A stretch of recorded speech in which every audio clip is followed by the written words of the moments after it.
Welcome back, everyone. We're diving into some seriously deep waters today. Albert Pike's Morals and Dogma. I mean, have you ever tried tackling this one? Oh, it's definitely a challenging read, for sure. No doubt about it. But that's why we're here. Yeah. To unpack it all, this foundational text of Freemasonry. So before we get too lost in the symbolism, can you give us a little roadmap? What are we hoping to unearth in this deep dive? Well, one thing that really jumps out is how Pike doesn't just lay out the teachings straight up. It's all about symbolism and allegory. So like we're cracking a code. Kind of, yeah. He's drawing on ancient traditions, weaving in layers of meaning that make it really fascinating to unravel. Okay, I'm intrigued. Where do we even start with a code like this? So at its core, Freemasonry isn't about following strict dogma, right? It's more about using these symbols and allegories as tools. Tools for what, you ask? Well, yeah, what are they tools for? For personal reflection, for moral growth, for prompting you to think deeply about, about the big questions. That makes sense, actually, because when you look at it, there are so many references to numbers, architecture, even biblical figures. It's almost overwhelming. Right. But the key is they're not meant to be taken literally. Like, say, take the 3 pillars that support the Masonic Lodge. Wisdom, strength, beauty. Yeah, those are pretty prominent, right? Exactly. Those aren't just random architectural choices. Each one represents a virtue that Masons should strive for. So the whole lodge becomes a symbol. It's a representation of the individual's journey, their path to self-improvement. And the thing is, as you move through the degrees of Freemasonry, you encounter even more complex symbols, allegories, each one peeling back another layer of understanding. A journey of gradual revelation. I like that. Yeah. Speaking of revelations, though, one that always sparks debate, I think, is Pike's whole Lucifer's a light bearer thing. I mean, come on, how do we unpack that? Yeah, no, it's definitely a bit of a head scratcher, right? But it's crucial to remember context. He's using symbolism here. So not like actually endorsing. No, definitely not advocating devil worship or anything like that. It's more that for Pike, Lucifer represents this spark of intellect, that pursuit of knowledge, even when it challenges the norms. So it's a provocation then, like forcing Masons to think for themselves. Absolutely.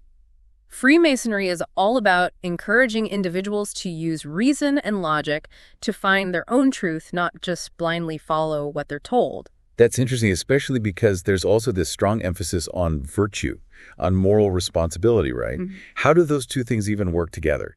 Individual thought and being a good person. That's a really important point. For Pike, personal enlightenment isn't about selfish pursuits. It's about cultivating virtue so that you can contribute to a just and harmonious society. So it's about becoming better so you can make the world better. Exactly that. And he lays out some specific virtues, too, that are key to this process. Temperance, fortitude, prudence, justice. These are big ones for him. Not just concepts, but like actual practices. You got it.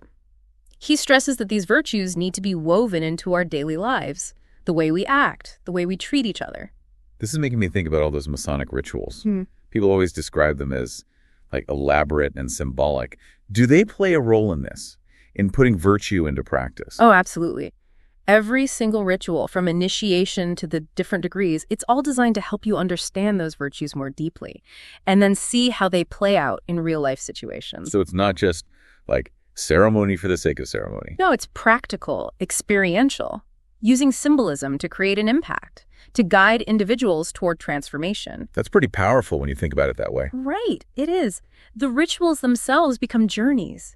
Each step, each symbol is a stage in the individual's pursuit of knowledge and of virtue, and ultimately, of enlightenment. So we've got this idea of enlightenment, of personal transformation, right? But it can't just stay within the lodge, can it? You hit the nail on the head. Pike's argument is that true enlightenment, it has to spill out into the world. It's about how we live our lives, how we engage with society. So those virtues we were talking about, temperance, all of that, it's about putting them into action. Exactly. It's not just about personal growth in a vacuum. It's about using that growth, that knowledge, to contribute, to make humanity better. To be a force for good, like you were saying. Yeah, a force for good. A true Freemason, according to Pike, they're someone who champions justice, who advocates for those in need, someone working to build a more equitable society, a more compassionate one, too.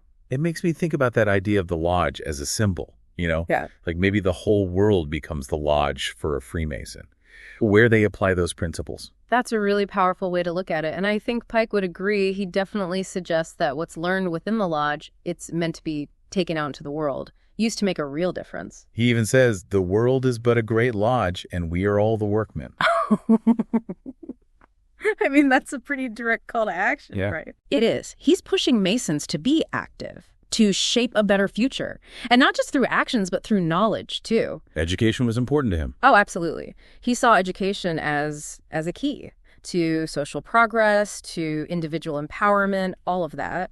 So it's not just acquiring knowledge for yourself, it's about sharing it, using it to uplift others. Exactly. He especially stressed the importance of educating those who are less fortunate, the people who've been denied access to knowledge, to opportunity. Because true progress has to be a collective effort. It does. Yeah. Everyone learning, everyone growing together. And that ties back into the whole concept of brotherhood, which is, that's central to Freemasonry. And not just symbolic brotherhood, but actual supportive brotherhood. Absolutely. It's a call to action to support each other, to uplift one another, and to work together towards common goals. It almost sounds like the secrets of Freemasonry. They're not really secrets at all, right? Right. It's more about sharing knowledge, promoting virtue, working towards a better world, a more just world, a more compassionate world. And that message, I feel like that's probably even more relevant today, when you look at all the challenges we're facing. I think so, too. The world is so complex now. We need collective action. We need shared values. Now more than ever. So Morals and Dogma, it's not just some dusty old book, right? It's almost like a guidebook. It is. It's a guidebook for living a life with purpose. A life that's about contributing to something bigger than yourself. And something that really struck me in all of this is how Pike talks about reason and faith. Because in today's world, those often seem at odds with each other. They do. But Pike believed that true understanding came from harmonizing those two things, finding a balance. Like a reason for exploring the world and faith for understanding our place in it all. Exactly that. He uses this analogy of the two pillars of the temple, Jichin and Boaz. I've heard those names before, but I don't remember. So just like those pillars have to stand separate but also support each other to hold up the whole structure, right? Reason and faith need to work together to create a balanced and meaningful life. It's kind of like how Freemasonry pulls from so many different sources. Right.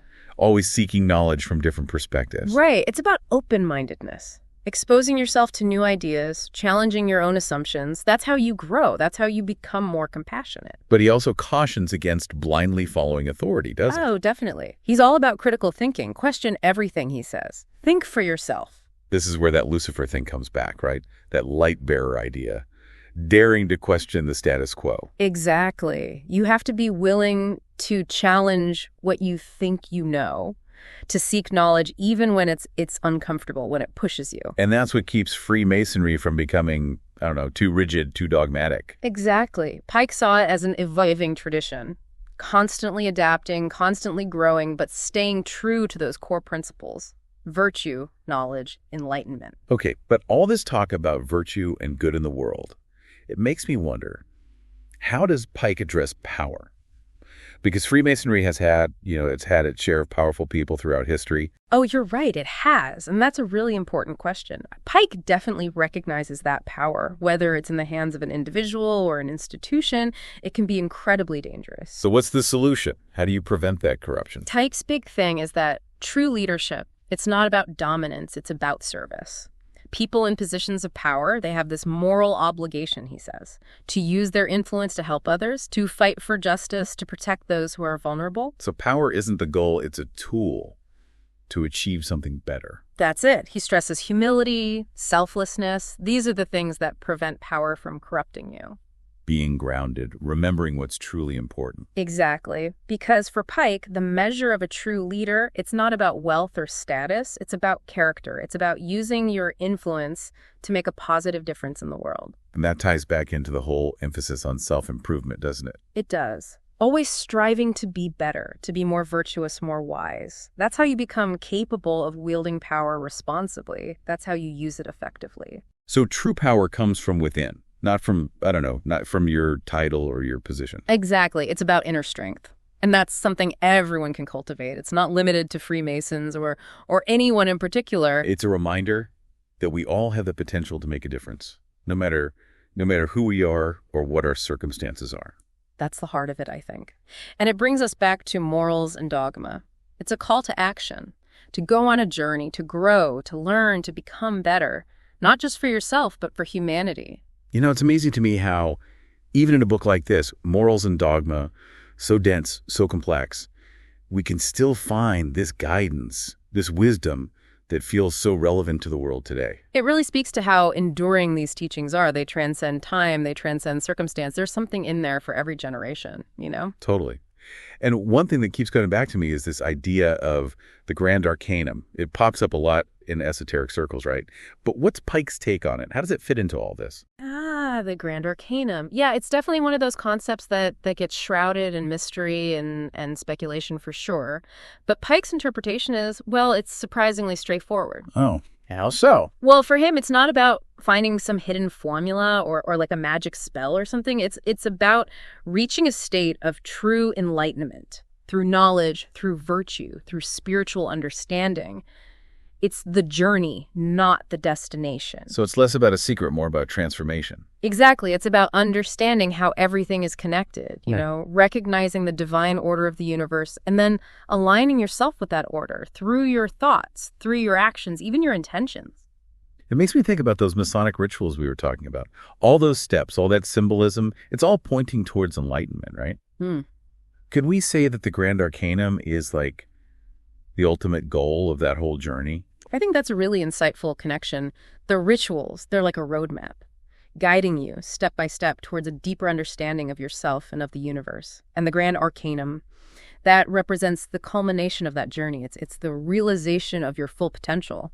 So the real secrets, the real treasures, they're not locked away somewhere, right? They're available to anyone who's willing to do the work. To pursue knowledge, to cultivate virtue, to master themselves. Exactly. And that dedication, it's reflected in the whole structure of Freemasonry itself. The way you progress through the degrees, each level builds on what you learned before. It's constant learning, constant growth, constant transformation. And that brings us back to what Pike is saying in Morals and Dogma, right? That's not just about joining a club. It's about a way of life, a commitment to self-improvement, to service, to always being better. And it might be a challenging book, for sure. The language can be tough, the symbolism can be hard to grasp sometimes, but the rewards are worth it.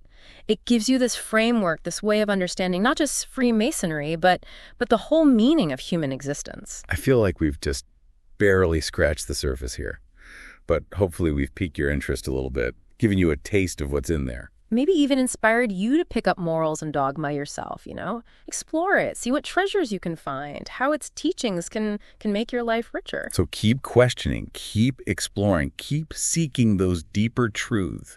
That's what it's all about. And until next time, keep diving deep.